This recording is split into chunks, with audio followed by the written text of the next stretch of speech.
a sermon gem that has hung with me from this story was among Jesus' mighty acts, the power to do what we have difficulty doing, to change one's mind.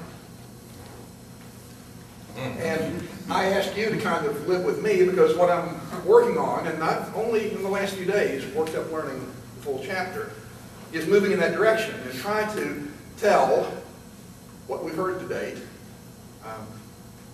so that at least in the teller's mind, the relationship to changes of mind and of one experience to the other, defilement and healing,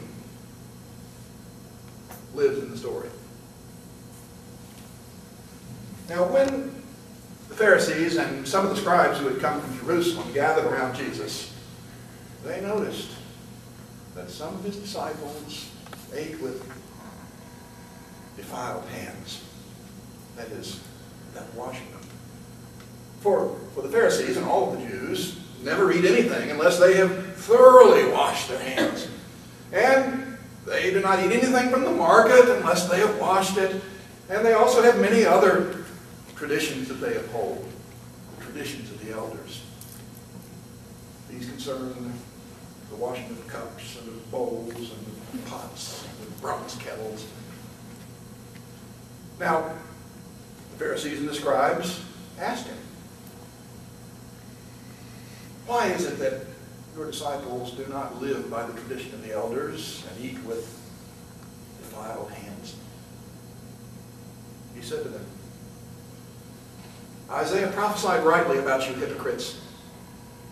As it is written, this people honors me with their lips, but their heart is far from me. In vain do they worship me, teaching human precepts as doctrine.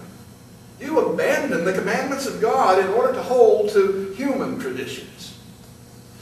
And he said to them, "You have a fine way of rejecting the commandments of God in order to keep your traditions. For Moses said, 'Honor your father and mother,' and anyone who speaks evil of father or mother must surely die. But you say that if anyone says to father or mother, 'What I would have pledged to you is now korban,' that is to say, an offering to God, then you no longer permit doing anything for father or mother, thus making void the commandments of God. And you do many other things."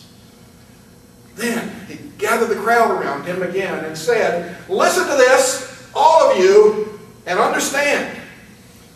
There is nothing outside of a person that by going in can defile. But it is the things that come out that defile. Go." Now, when he'd gone back into the house, the disciples came to him and asked about the parable. He said to them, "Then you also do not understand.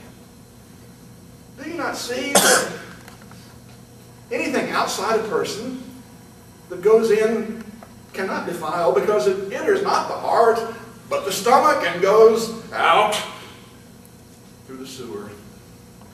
Now, in this way, he proclaimed all foods to be clean. Then he said to them, "It is not what goes into a person, but what comes out that defiles. For it is from within, from the human heart, that all evil intentions come: theft, fornication, murder, adultery, avarice, deceit, wickedness, licentiousness, envy, slander, pride, folly. All these things come from within, and that is what defiles a person." Then he got up from there and went away to the region of Tyre. And he entered a house and wanted no one to know he was there, yet he could not escape notice. But a woman whose little daughter had an unclean spirit immediately heard of him and came and bowed down at his feet.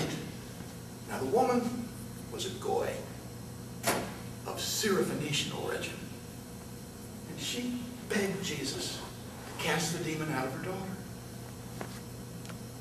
But he said, "Let the children be fed first, because it is not right to take the children's food and throw it to the dogs.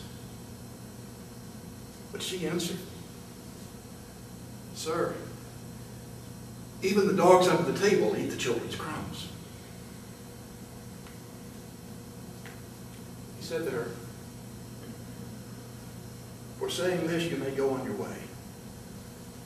The demon has left your daughter.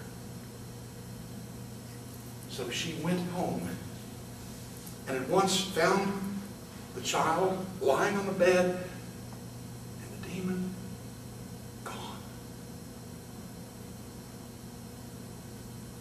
He left the region of Tyre and went by way of Sidon toward the Sea of Galilee in the region of the Decapolis.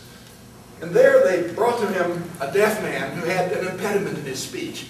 And they begged him to lay his hands on him. Taking him away privately, away from the crowd, he put his fingers into his ear. And he spat and touched his tongue. And then looking toward heaven, he sighed and said to him, Ephphatha, it is be opened. And immediately his ears were opened, and his tongue was released, and he spoke plainly. Then Jesus quickly commanded them to tell no one about this. But the more he ordered them, the more zealously they proclaimed it. For they were astonished beyond measure, saying, He has done everything well. He even makes the deaf to hear and the mute to speak.